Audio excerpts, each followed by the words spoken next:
even the other day we were talking about this. Myles Lewis-Skelly, he's just a kid.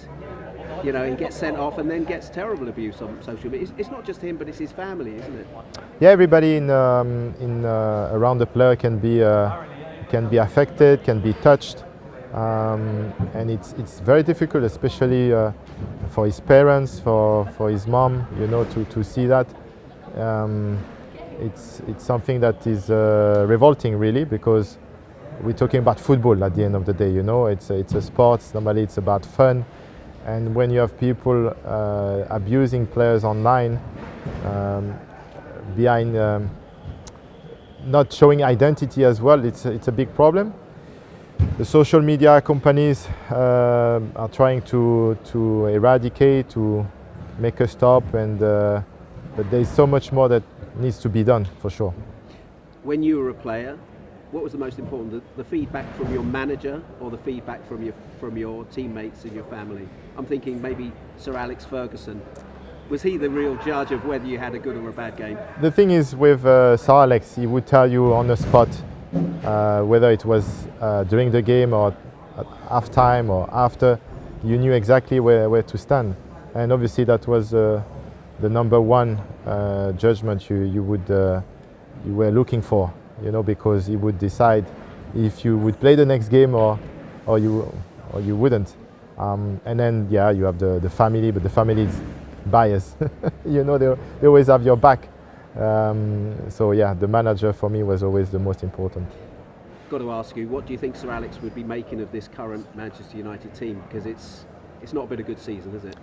Well, he's been going to, since he retired, he's been going to all the games, and I think now he must have digested the fact that the treble time and winning the titles are way beyond United capabilities. It must be difficult for him, and to be honest, I salute his dedication to go to the away games, to the home games all the time, and be there and support the team, because deep down, of course, he's supporting United to attend and be there and suffer like the rest of us. What do you think's needed at United? Is it going to be a slow turnaround, a transition of players, and a sort of a long rebuild, if you like? It will be long for sure, because you know the amount of money you need to change. You know, you have to run contracts down, so it's going to take time for sure. People have to be patient. And also they need to be resourceful, and I think for me the most important would be to really insist on producing players from the academy, because it's cost effective, and also in terms of DNA, that's what makes the club much more stronger. There's still obviously opportunities this season, the FA Cup and possibly the Europa League, which is a route into the Champions League. It may sound unlikely, but it's quite possible, isn't it? I agree. Would that then be a success for the season? Yeah, I mean, a trophy would be a gigantic success this season, given the run of the team and the situation they are in, whether it's the FA Cup or the Europa League. The Europa League would be amazing. That would be my pick, because you get access to Europe straight away next season, which won't be the case if you look at the league table. European places are out of reach right now. So yeah, I'm hoping that they go all the way and win that competition. And of course Arsenal, another of your former clubs, last weekend wasn't good for them, was it? Really puts Liverpool in pole position now. Do you think it's too far for Arsenal to catch up? I think the race is off, because yeah, the gap is big, and when you look also at Liverpool's dynamic, the momentum, the confidence they've got, and you look at the players coming in, the Gakpo, Elliott, you have so many players coming from the bench that are there to continue and make sure they're winning that title. So I think it's going to be for Liverpool this year.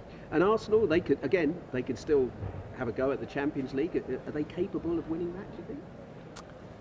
Well, it's a while since they had a very good run in the Champions League, and I think the real focus was on the league. So they can have a go, but again they've got so many players injured, like key players in the key areas. With Jesus, Saka, Havertz, it's a lot. You know, okay, you can count on other players to step in, but there's so many games coming up. I think it will be difficult to win the competition for Arsenal, really.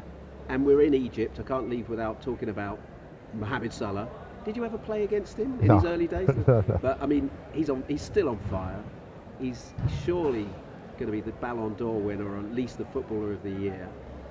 Should he stay at Liverpool? Do you think the lure of coming back maybe to Saudi Arabia would be too big, or do you think that maybe still in the future?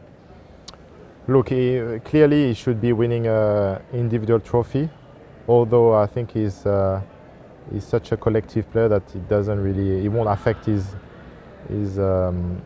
mind as much as some other players potentially. Whether or not he's going to stay, we will see. But I think it's really up to him to decide, because once you are now he's a legend forever at Liverpool, he could continue there and be also impactful next season, because we don't see him like maybe Andy Robertson, who's losing a little bit of pace. Mo Salah still has the sharpness and the electricity to make life difficult for most left back in the league. But yeah, what a player is at the moment, that he's reaching his peak.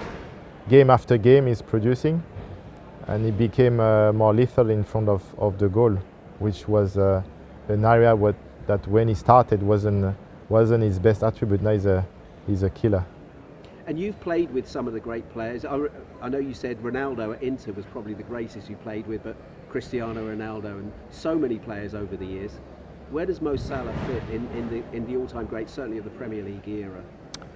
I think he's coming slowly into that category, simply because he's affecting Liverpool's result in a way that no other player does in the team.